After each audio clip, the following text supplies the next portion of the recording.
실제로 있었던 일이 아니고요. 만들어낸 이야기예요. 한 소녀가 산길을 걷다가 거미줄에 걸려서 바둥거리고 있는 나비를 보았어요.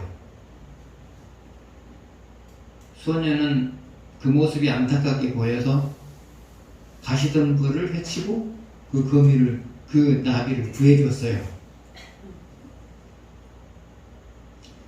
소녀의 팔과 다리에는 찔린 가시 때문에 피가 나고 있었어요. 근데 나비가 날아가다 갑자기 천사로 변해요. 그러면서 소녀에게 다가와서 한 가지 소원만 말하라고 해요.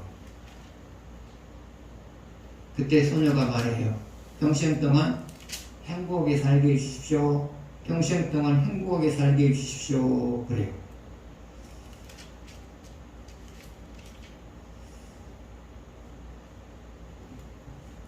그리고 나서 소녀는 늙을 때까지 행복하게 살았어요. 그가 임종을 앞두게 되자 사람들이 모여들었어요. 할머니는 평생 동안 행복하게 살 수 있었던 비결이 뭡니까? 물어봤어요. 그러자 그 할머니가 말해요. 천사가 자기에게 말해준 대로 말을 해요. 무슨 일을 만나든지 감사하는 말을 하면 돼. 무슨 일을 만나든지 감사하는 말을 하면 돼. 그랬어요. 그래서 그 할머니는 평생 동안 무슨 일을 만나든지 감사하다는 말을 했어요. 그러니까 평생 동안 행복했다 그 말이에요. 그러면 여러분이 평생 동안 행복하려면 어떻게 될까요? 무슨 일을 만나든지 감사할 이유를 찾는 거예요. 무슨 일을 만나든지 간에 감사할 이유를 찾는 거예요. 그런데 여러분이 무슨 일을 만나든지 감사할 이유를 발견하면 행복해요? 안 행복해요? 행복하죠? 아니 감사할 이유를 발견했는데 어떻게 안 행복해요? 그러면 아무튼 여러분이 무슨 일을 만나든지 감사할 이유를 찾아내면 행복해요. 그러면 여러분이 무슨 일을 만나든지 간에 감사할 이유를 찾으면 감사할 이유를 찾아낼 수 있는 이유가 뭐냐? 그것은 하나님이 여러분에게 무슨 일을 만나겠든지 간에 그 속에다 감사할 이유를 넣어놨기 때문이에요. 감사할 이유를 넣어놨기 때문에 그래요. 그래서 여러분이 고난을 당할 때, 앞길이 막혔을 때, 그 가운데서 감사할 이유를 찾으세요. 감사할 이유를 찾으세요. 그러면 감사할 이유를 하나님께서 알게 하세요. 감사할 이유를 알게 하세요. 그러면 그때부터 괴로움이 행복으로 바뀌는 거예요. 행복으로 바뀌는 거예요. 그래서 여러분 무슨 일을 만나든지 간에 감사할 이유를 찾으세요. 감사할 이유를 찾으세요. 그러면 또 하나님께서 찾으면 찾는 사람에게 감사할 이유를 가르쳐줘요. 그러면 여러분 행복한 거죠? 그래서 사람이 행복하냐 행복하지 못하느냐는 무엇이 문제이냐? 무엇이 문제이냐? 내가 만난 사건 속에 담겨져 있는 감사할 이유를 찾아내느냐 찾아내지 못하느냐, 그것이 문제예요. 그것이 문제란 말이죠.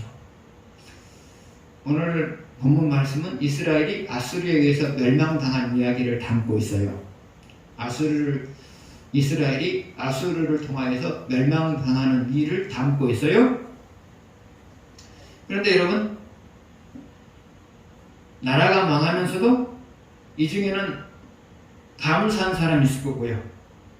나라가 망함에도 불구하고 이 중에는 감사하는 사람들이 있었을 거고요. 괴로워하는 사람이 있었을 거고요. 그 차이는 무슨 차이요? 그 가운데서 감사할 이유를 찾아내느냐 찾아내지 못했느냐, 그것이 차이예요.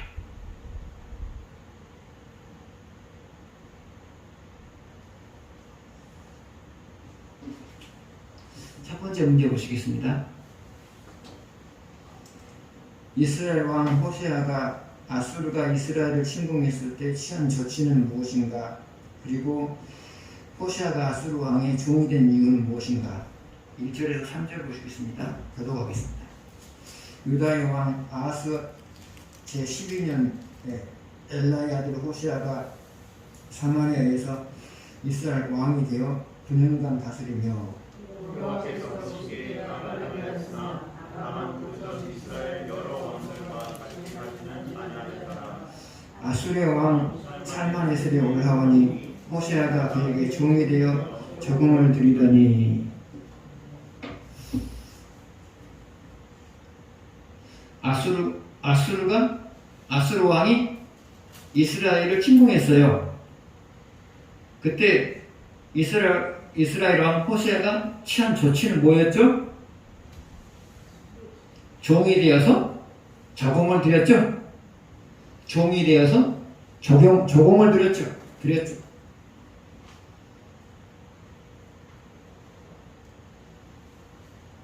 그러면 이스라엘 왕 호시아가 종이 되어서 적응을 드린 이유가 뭐였죠? 적응을 드린 이유가 뭐였죠? 표면적인 이유는 힘이 모자라서죠. 자, 힘이 모자라지 않았으면 종이 될 이유가 있어요, 없어요? 없죠. 힘이 모자라서였어요. 근데 더 근본적인 이유가 있어요. 그것은 뭐냐? 하나님과 상관없이 산 세월이 너무 오래되었기 때문이에요. 하나님과 상관없이 산 세월이 너무 오래되었기 때문이에요. 그래서 표면적으로는 힘이 모자라서고요. 근본적으로는 하나님과 상관없이 산 세월이 너무 오래됐기 때문이에요. 여러분 역시도 마찬가지예요. 하나님과 상관없이 사는 세월이 오래되면 여러분도 종된 삶을 살아가요.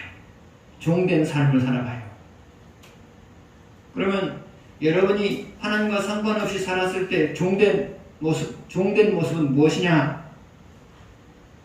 첫 번째로는 사람의 지배를 받으면서 살아가요. 종이라고 하는 것은 지배받는 거잖아요. 사람의 지배를 받으면서 살아가요. 근데 사람을 지배를 받는 모습은 두 가지 유형이에요. 여러분보다 힘 있는 사람의 지배를 받을 수 있고요. 여러분보다 힘 없는 사람의 지배도 받을 수 있어요. 왜 그러느냐? 여러분, 힘 있는 사람이 힘 없는 사람의 지배를 받는 경우는 언제일까요? 그것은 결정적인 약점을 잡혔을 때죠? 그렇죠, 뭐. 힘 없는 사람도 얼마든지 힘 있는 사람이 힘 없는 사람의 지배를 받은 경우가 있다니까요? 왜 그렇죠? 힘 있는 사람이 힘 없는 사람에게 약점을 잡혔단 말이죠. 약점을 잡히면 할 수 없어요. 지배 당하는 거예요. 뭐 여러분은 그런 일이 없겠습니다만은 사람이 하나님과 상관없이 사는 세월이 오래되다 보면 자기보다 힘없는 사람에게 약점을 잡혀요. 그래서 자기보다 힘없는 사람에게 지배를 당하면서 사는 거예요. 드라마 보면 그게 많이 나오잖아요. 힘 있는 사람이 힘 없는 사람이 지배를 받잖아요. 왜 그렇죠? 약점을 잡혔으니까 그런 거잖아요. 그래서 여러분, 하나님과 상관없이 사는 세월이 오래되면 사람에게 지배를 당해요. 첫 번째는 사람에게 지배를 당해요.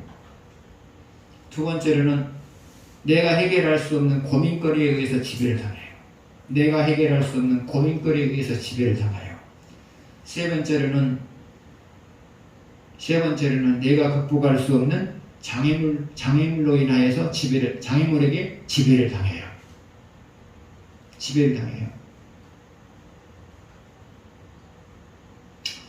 그런데 신앙인이 이 모든 것들을 지배하면서 살 때가 있어요. 이 모든 것을 지배하면서 살 수 있는 방법이 있어요. 그것은 뭐냐? 하나님의 말씀을, 하나님으로부터 받은 말씀을 근거로 살아갈 때 모든 것을 지배를 해요. 모든 것을 지배를 해요. 여러분이 받은 말씀대로 살아가게 되면 사람도 지배해요. 어떻게 지배가 돼요? 하나님이 여러분을 그 사람보다 나은 사람이 되게 만들어 버리거든요. 하나님이 여러분을 그 사람보다 나은 사람이 되게 만들어 버리거든요. 그런데 사람을 지배해요. 그 다음에 고민거리를 지배해요. 고민거리를 지배를 해요. 어떻게 지배를 해요? 하나님이 도우심으로 말미암아 극복해내게 만들거든요. 또 여러분이 받은 말씀을 근거로 살아가게 되면 장애물도 지배를 해요. 왜요? 하나님이 장애물을 극복할 수 있도록 힘을 실어주거든요. 그래서 여러분, 지배를 당하느냐, 지배를 하느냐는 무엇이 문제이냐? 받은 말씀을 근거로 사느냐, 이무대로 사느냐, 이것이 문제예요. 지배를 당하느냐, 지배하느냐는 무엇의 문제이냐? 받은 말씀을 근거로 살아가느냐, 받은 말씀을 외면하며 사느냐, 이것이 문제란 말이죠. 그래서 여러분, 무엇에서 지배를 받는다? 그러면 지금 내 상태가 어떤 상태예요? 받은 말씀을 외면하고 살고 있는 상태예요. 내가 무엇에서 지배를 당하고 있다? 그러면 내가 받은 말씀을 지금 외면하고 있는 상태란 말이죠. 그러면 다시 받은 말씀대로 살아가게 되면 역전이 돼요. 받은 말씀대로 살아가면 역전이 된단 말이죠. 다시 지배한단 말이죠. 그래서 지배를 당하느냐, 지배하느냐는 무엇이 문제라고요? 받은 말씀대로 사느냐, 살지 않느냐, 그것이 문제란 말이죠.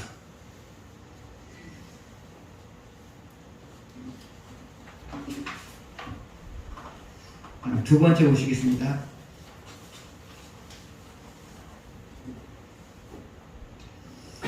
이스라엘 왕 호세아가 아수르를 배반한 결과는 무엇인가? 그리고 이스라엘 왕 호세아가 아수르를 배반하는 악수를 둔 이유는 무엇인가? 4절에서 6절을 보시고요. 그 다음 18절을 보시겠습니다. 그가 야곱의 왕 소에게, 왕 이름이 손가봐요. 그가 야곱의 왕 소에게 사자들을 보내고 해마다 하던 대로 아수르 왕에게 조공을 드리지 아니하며 아수르 왕이 호세아가 배반함을 보고 그를 옥에 감금하여 두고 아수르 왕이 올라와 온 땅에 다니고 사마리아 올라와 그곳을 3년간 배웠었더라. 호세아 9년에 제9년에 아수르 왕이 사마리아를 점령하고 이스라엘 사람을 사로잡아 아수르로 끌어다가 고산 강가에 있는 할라와 하골과 메대 사람의 여러 고을에 두었더라. 18절 보시겠습니다. 같이 봅니다. 여호와께서 이스라엘에게 심히 노하사 그들을 그의 앞에서 제거하시니 오직 유다 지파 외에는 남은 자가 없으니라. 자, 18절 둘째 줄을 보게 되면 그들을 그의 앞에서, 그의 앞이라고 하는 하나님 앞에서죠. 하나님 앞에서 제거하시니, 제거한다고 하는 것은 멸망시켰다고 말이죠. 멸망시켰다고 말이죠.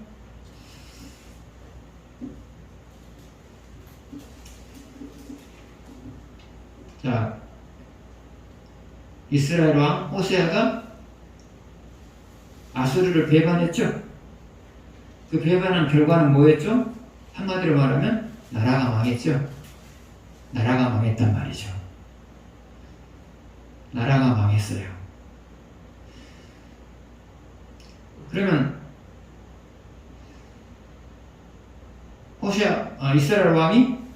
이스라엘 왕 호세아가 아수르를 배반하는 악수를 뒀잖아요. 결국 아수르를 배반했단 말이죠. 악수를 배반하는 것은 악수가 되었죠. 더 나았기를 바라서 예수를 두었는데 결국은 악수가 되었죠. 그래서 호세아 왕이 악수를 둔 이유가 뭘까요? 악수를 둔 이유가 뭘까요? 표면적으로는 세계 정세 판단을 잘못한 거죠. 아수르를 배반하고 누가 가까워졌어요? 누구를 섬기게 되었어요? 애국을 섬기게 되었죠. 그러면 더 나을 것이라고 판단한 거죠. 아수르를 배반하고 애국을 섬기면 더 나아질 것이라고 생각을 한 거죠. 근데 더 나아졌어요? 나빠졌어요? 더 나빠졌어요. 더 나빠졌어. 그래서 호세아 왕이 둔 수는 악수였단 말이죠. 악수였단 말이죠. 그럼 호세 왕이 악수를 둔 이유가 뭘까요? 첫 번째로는 정세 판단을 제대로, 세계 정세 판단을 잘못했다. 세계 정세 판단을 잘못했다. 두 번째로는 하나님이 이스라엘을 멸망시키기로 작정했기 때문이다. 그 말이죠. 작정했기 때문이다. 이스라엘을 멸망시키기로 작정했기 때문이다. 그래서 호세 왕이 악수를 든 근본적인 이유는 뭐냐? 근본적인 이유는 뭐냐? 그것은 하나님이 이스라엘을 멸망시키기로 작정을 하셨기 때문이다. 그 말이죠. 이 실수를 해야 멸망시킬 수 있잖아요. 하나님이 아수를 통해서 이 실수를 해야만 하나님이 아수를 통하여서 이스라엘을 멸망시키고 있잖아요. 그러니까 실수하게 만든 거예요. 악수를 속에 만들어버린 거예요. 계산을 많이 했을 거잖아요. 아수르를 그대로 섬기는 게 낫느냐? 아니면 아수르를 버리고 애고를 섬기는 것이 낫느냐? 머릿속으로 계산을 많이 했을 거잖아요. 계산할 때 애고를 섬기도록 마음을 주었단 말이죠. 그래서 결국은 아수르를 통해서 하나님이 이스라엘 멸망시키죠. 그래서 악수를 둔 이유가 뭐냐? 그것은 하나님이 이스라엘을 멸망시키려고 이미 작정하셨기 때문이다. 그 말이에요. 여러분도 살다 보면 많은 생각을 해서 내린 결론인데 그것이 악수가 되는 경우가 있어요. 많은 생각을 해서 내린 결론인데 그게 악수가 되는 경우가 있단 말이죠. 다시 말하면 일을 그르쳐버리는 경우가 있단 말이죠. 일을 그르쳐버리는 경우가 있단 말이죠. 그것은 왜 그러느냐? 하나님이 여러분을 징계하시기로 작정하셨기 때문에 그러는 거예요. 그래서 여러분이 살다 보면 후회할 일을 했죠? 후회할 일을 할 때가 있죠? 후회할 일을 한 이유가 뭐냐? 하나님께서 여러분을 후회하게 만들기 위해서 잠시 동안 악수를 주게 만들었기 때문에 그런 거예요. 그래서 여러분 후회할 일을 하고 나서 우연이라 생각하지 마시고요. 하나님이 나를 징계하시기 위해서 악수를 두게 만들었다. 그렇게 생각하신 거예요? 그러면 그 상황에서 무엇인가를 잃어버리는 상황에서 벗어나려면 어떻게 될까요? 하나님이 나에게 왜 악수를 두게 만들었을까? 왜 악수를 두게 만들었을까? 하면서 자기 죄를 찾는 거예요. 왜 하나님이 나를 악수 두게 만들었을까? 생각하면서 그 죄를 찾는 거예요. 그러면 하나님께서 떠오르게 만들어요. 그래서 그 죄를 회개하게 되면 그 상황이 해결이 돼요. 해결이 된단 말이죠. 사람은 살다 보면 얼마든지 악수를 둘 수가 있어요? 왜 둔다고요? 하나님이 징계하기로 작정했을 때 악수를 둔단 말이죠. 그러나 악수를 뒀다고 해서 끝나냐? 그건 아니에요. 그 악수를 하나님께서 있게 하신 죄를 찾아내서 회개하게 되면 다시 회복이 되어져요.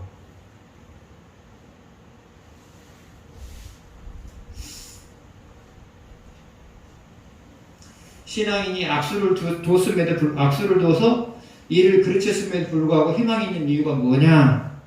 하나님은 인간이 그 원인이 되는 죄를 찾아서 회개하게 되면 회복을 시켜주기 때문에 희망이 있는 거예요. 하나님 그러신 분이거든요. 그래서 여러분 살다 보면 후회할 만한 일을 해요. 후회할 만한 일을 해요. 왜냐? 사람이니까 후회할 일을 해요. 그러나 그런 일을 만났을 때 절망하면 안 돼요.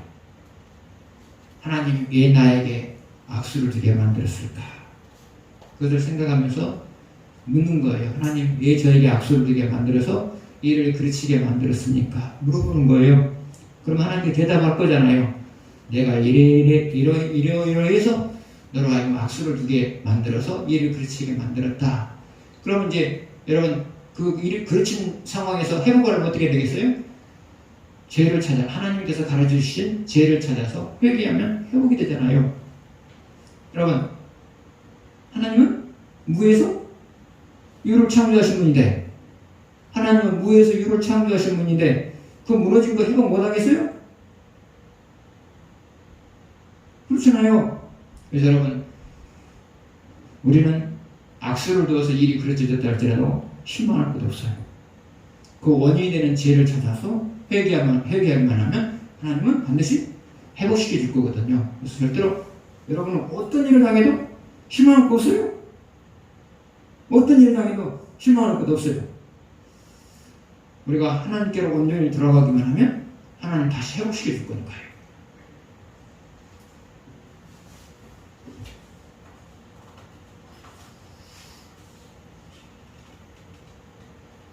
세 번째 보시겠습니다.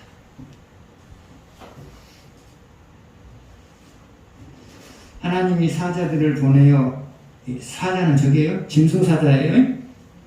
하나님이 사자들을 보내어 이스라엘의 수도 사마리아로 이주해온 이방인들을 죽인 이유는 무엇인가? 그러면 근본적인 이유는 무엇인가?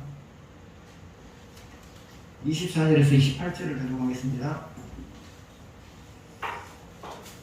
아수르 왕이 바벨론과 구다와 아와와 하맛과 스바라임에서 사람을 옮겨다가 이스라엘 자손을 대신하여 사마리아 여러 성읍에 두매 그들이 사마리아를 차지하고 그 여러 성읍에 거주하니라.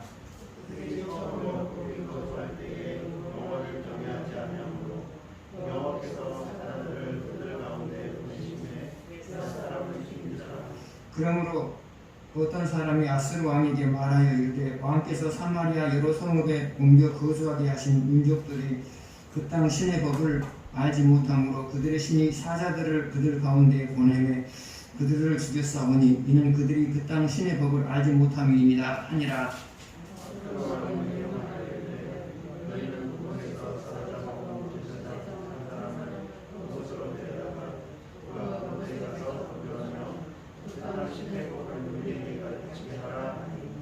이에 사마리아에서 사로잡혀 간 제사장 중 한 사람이 와서 베델에 살며 백성에게 어떻게 여호와 경외할지를 가르쳤더라. 아멘.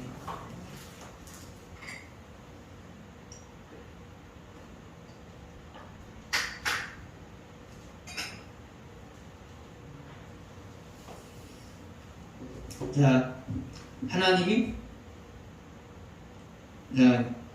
아수르가 이방 사람들을 사마리아 성에다가 살게 만들었어요. 아수르가 이방 사람들을 사마리아에다 이주를 시켜서 살게 만들었어요. 이게 아수르의 특징이에요. 아수르 나라의 특징이에요.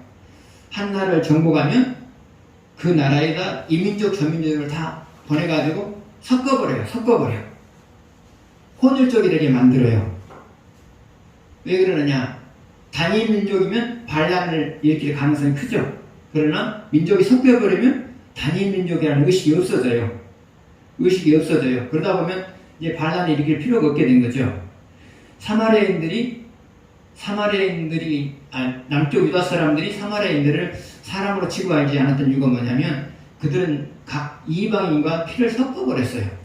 아수르가 강제적으로 이렇게 만들었거든요. 강제적으로 이방 사람들을 그곳에 이주해서 살게 만들고 또 강제적으로 이방 사람들과 이스라엘 사람들과 결혼하게 만들었단 말이죠. 그래서 피를 섞어버렸어요. 이게 이제 아수르 나라가 정복한 나라에 사는 특징이에요. 왜 그렇다고요? 단일 민족이면 반란을 일으킬 가능성이 높아요. 그러나 피가 섞어버리면 이제 단일 민족이라는 그런 의식이 없어져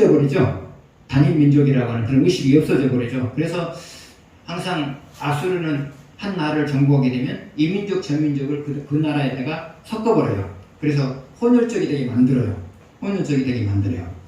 그래서 이스라엘 남쪽 유다 사람들이 사마리아 사람들을, 이스라엘 사람들을 사람으로 취급하지 않았던 이유가 뭐냐면 우리는 단일 민족인데 얘들은 피가 섞였지 않느냐. 그래서 사람 취급을 안 했던 거고요. 안 어울렸던 거고요.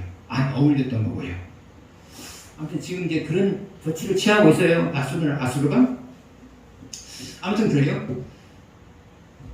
하나님이 아수르에 의해서 사마리아에 이주해온 이방 사람들을 사자들을 보내서 죽였어요. 죽인 이유를 뭐라고 말하고 있어요? 그냥 쉽게 대답하세요. 하나님을 경외하지 않았기 때문이다. 하나님을 경외하지 않았기 때문이다. 근데 한번 보세요. 이방인들이 하나님을 경외하지 않는 것은 어제 오늘의 일이 아니죠. 옛날부터 그랬죠. 옛날부터 하나님을 경외하지 않았잖아, 이방인들은. 근데 새삼스럽게 왜 오늘에 와서 문제를 삼냐 그 말이에요. 새삼스럽게 왜 오늘에 와서 문제를 삼느냐 그 말이에요. 제 말은. 이 사람들도 그럴 거예요. 아, 전에도 우리 하나님 경외하지 않았는데 가만 놔뒀다가 왜 이제 와서 우리한테 문제를 삼느냐 그럴 수도 있어요. 그렇잖아요. 이방인들이 하나님을 경외하지 않는 것은 오늘의 문제가 아니죠. 어제도 그랬고 오늘도 그런 거죠. 근데 어제는 왜 문제 삼지 않고 오늘에 가서 문제를 삼느냐 이럴 수 있단 말이죠. 여러분도 그런 의문을 품으실 수 있단 말이죠. 그러면 어제는 문제 삼지 않았는데 오늘 문제 삼는 이유가 뭐냐?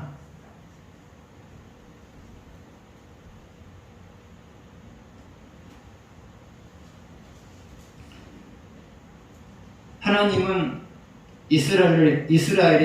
이스라엘이 되어져가는 모습을 통하여서 하나님이 살아계시다는 사실을 다른 나라 사람들에게 알려지기를 바랬어요. 하나님은 이스라엘 나라가 되어져가는 모습을 통하여서 하나님이 살아계시다는 사실을 다른 나라들이 알기를 바랬어요. 그러면 이스라엘이 되어져가는 모습을 통하여서 하나님의 살아계심을 알리는 방법은 뭘까요? 첫 번째로는 이스라엘보다 강한 나라들이 쳐들어와도 이스라엘이 넉넉히 이겨내는 거예요. 이스라엘보다 강한 나라들이 이스라엘 쳐들어와도 능히 이스라엘이 이겨내는 거예요. 이 모습을 보면 사람들 무슨 생각을 할까요? 분명히 힘이 모자란데 이겨낸단 말이죠. 그러면 무슨 생각을 할까요? 아, 하나님이 하셨구나. 그럴 거란 말이죠. 그죠? 그럴 거잖아요. 두 번째로 이스라엘이 되어져가는 모습을 통하여서 하나님의 살아계심을 드러내는 방법은 뭐냐? 이스라엘이 다른 나라보다 더 잘 사는 거예요. 다른 나라보다 더 잘 사는 거예요. 근데 똑같은 조건에서 다른 나라보다 더 잘 산단 말이죠. 그럼 사람들이 무슨 생각을 할까요? 아, 저 나라가 되어져가는 모습을 보니까 저들이 섬기는 하나님이 살아계시구나. 그렇게 생각하겠죠. 그리고 세 번째로 이스라엘에는 천재지변이나 전염병이 돌지를 않아요. 그런 모습을 보면서 이방 나라 사람들이 뭐라고 말할까요? 저들이 섬기는 하나님이 지켜주시니까 천재지변도 안 일어나고 전염병도 돌지 않는다. 그렇게 말할 거죠. 그래서 하나님은 이런 세 가지 방법을 통해서 자신을 이방인들에게 알려주기를 바랬어요. 그런데 이런 세 가지 일이 나타나려면 이스라엘 사람들이 어떤 삶을 살아야 했었어요? 받은 말씀대로 살아가려고 노력해서 했었죠. 그리고 받은 말씀대로 살아갔더라면 이스라엘 나라가 되어져가는 모습 속에서 이 세 가지가 나타나죠. 받은 말씀대로 살았으면. 그런데 이스라엘은 받은 말씀대로 살지 않는 걸로 말미암아 이 세 가지와 정반대 일이 벌어져 버렸죠. 이 세 가지와 정반대 일이 벌어져 버렸죠. 나라가 망해버렸잖아요. 자, 하나님이 다스리는 이스라엘이 아수르에 의해서 망해버렸어요. 이 모습을 보면서 아수르를 비롯해서 주변 나라들은 무슨 생각을 했을까요? 아, 저들이 섬기는 하나님? 별 수 없는 하나님이다. 그랬을 거 아니에요. 아수르를 비롯해서 주변 나라 사람들이 하나님을 섬기는 이스라엘이 망하는 것을 보면서 저들이 섬기는 하나님? 죽은 하나님이다. 죽은 하나님이니까 자기 백성들을 못 지키지. 그랬을 거 아니에요. 하나님은 이런 말을 들으셨고요. 이런 생각을 품고 있는 사람들의 마음을 읽고 있었어요. 그래서 사자들을 보내서 사람들을 죽였어요. 그러자 사람들이 뭐라고 말했어요? 이방인들이 하나님을 경외하지 않으니까 죽였다. 그렇게 말했잖아요. 이것은 무엇을 말해요? 이 사건을 하나님께서 일으킨 근본적 이유가 뭐예요? 나는 살아있는 하나님이다. 너네들은 이스라엘이 멸망당하는 것을 보면서 하나님이 죽었다고 생각하는데 아니 나는 살아있는 하나님이다. 나는 살아있는 하나님이다. 이것을 만천하에 지금 공포하고 있는 거예요. 나는 살아있는 하나님이다.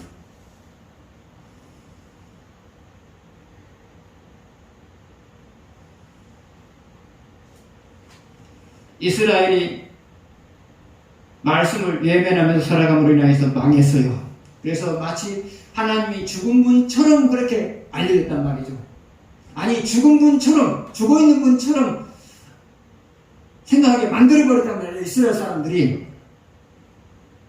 그러나 하나님은 그것을 부정하는 행동을 지금 하는 거예요. 너네들이 그렇게 생각할지라도 나는 살아있는 하나님이다. 그것을 지금 이 사건을 통해서 보여주신 거예요. 하나님은 여러분을 통하여서 이루고 싶은 것이 하나 있는데요. 그게 뭐냐?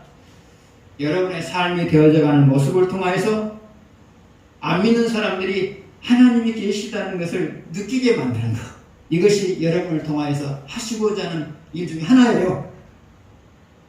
여러분이 삶이 되어져가는 모습을 통하여서 안 믿는 사람이 저 사람의 삶을 보니까 하나님이 계신 것이 확실하다.